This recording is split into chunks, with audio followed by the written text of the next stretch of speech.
अरे ननद रानी, आप क्यों मेहनत करेंगी? आप मेहनत करेंगी तो आपके नाजुक हाथ घिस जाएंगे। हम है ना आपके नौकर चाकर बर्तन मांजने के लिए।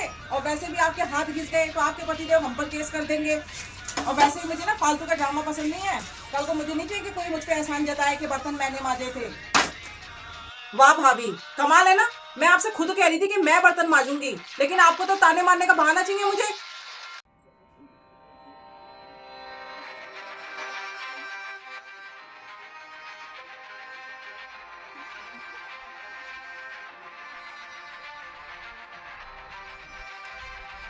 अरे बेटा, ये फोन ना साइड में रख। पहले जा जल्दी से रसोई के सारे बर्तन मांज के पूरी स्लैब व्लैब साफ करके आ जा।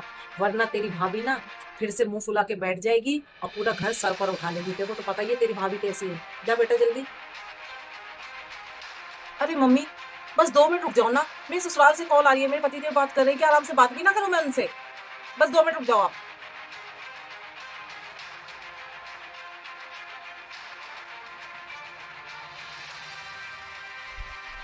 अरे भगवान, तो सुनती क्यों नहीं है? जल्दी कर, वो देख किचन के सामने खड़ी हुई बोल रही है तेरे को ही।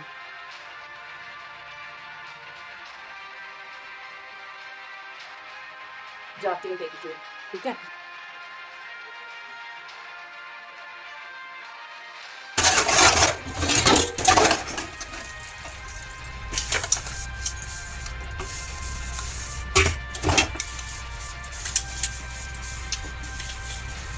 अरे भाभी, मैं आ रही थी ना बर्तन मांजने। आप क्यों मांज रहे हो बर्तन? मैंने बोला है ना कि मैं मांजूंगी। हटिए आप।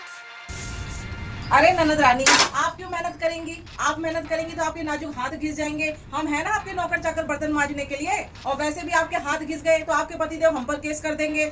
और वैसे भी मुझे ड्रामा देखने का ना कोई शौक नहीं है। कल को कोई मुझ पे एहसान जताए कि घर के सारे काम वो कर रहा था और मैंने बर्तन ना खुद मांज लिए, क्योंकि भगवान ने 2 हाथ मुझे भी दिए।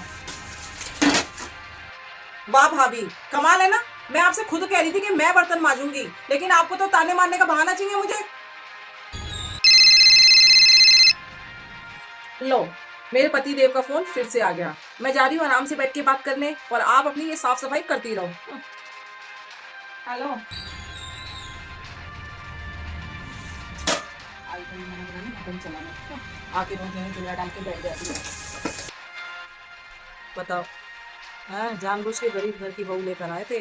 ये गरीब घर की है, हमारे घर में आएगी सब कुछ संभाल लेगी। वही बात है ना। लड़की चाहे अमीर घर की हो चाहे गरीब घर की हो, जिसकी जो फितरत होती है ना वो तो कभी बदलती ही नहीं।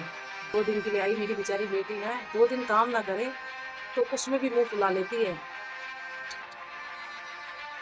ठीक है। ठीक। ठीक है। अरे माँ, भूख लगी है भयंकर। आप मुझे बताओ आज खाने में क्या बन रहा है? मैं बना देती हूँ सबके खाने के लिए, ठीक है? अरे बेटा, इस घर में मेरी मर्जी कहाँ चलती है? इस घर में तो बहू की मर्जी चलती है और उसी की मर्जी से खाना बनता है। या किचन में देख जाके क्या सब्जी निकाल के रखी है महारानी जी ने वही बनेगी। हाँ देना माँ, मैके में आकर भी पूछना पड़ता है खाने में क्या बनेगा। चलो मैं ही जाके देखती हूँ क्या रखा हुआ है, बनाती हूँ।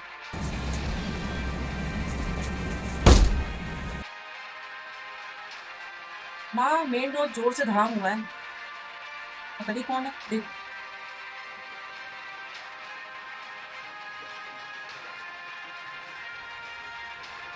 अरे माँ, आपकी बहू तो मैके निकल ली पर्स उठाकर। क्या? बहुत अच्छा हुआ जो वो चली गई, मुसीबत टली। हम्म?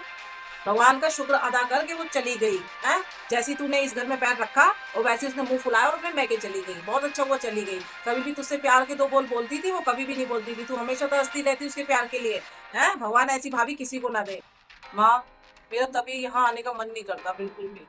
भाभी का स्वभाव देख के ना, भाभी हमेशा मुझसे गुस्से में रहती है, कभी खुशी नहीं होती। अब आज देखो पर्स उठा के अपने मैके चली गई ना। अभी मुझे आए 2 ही दिन तो हुए थे। कितने दिन रहती मैं? 1 हफ्ते क्यों रहती? 2 साल में 1 हफ्ते भी नहीं रह सकती? तू चैन से रहे इस घर में और आराम कर अपने बाप भाई माँ के साथ, ठीक है?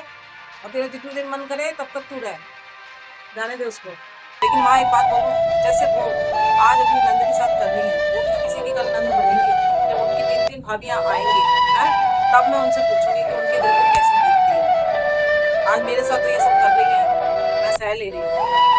बात तो तेरी बेटी ठीक है, जब अपने ऊपर बीतती है ना तभी पता चलता है, कर्मा लौट के आते हैं बेटा।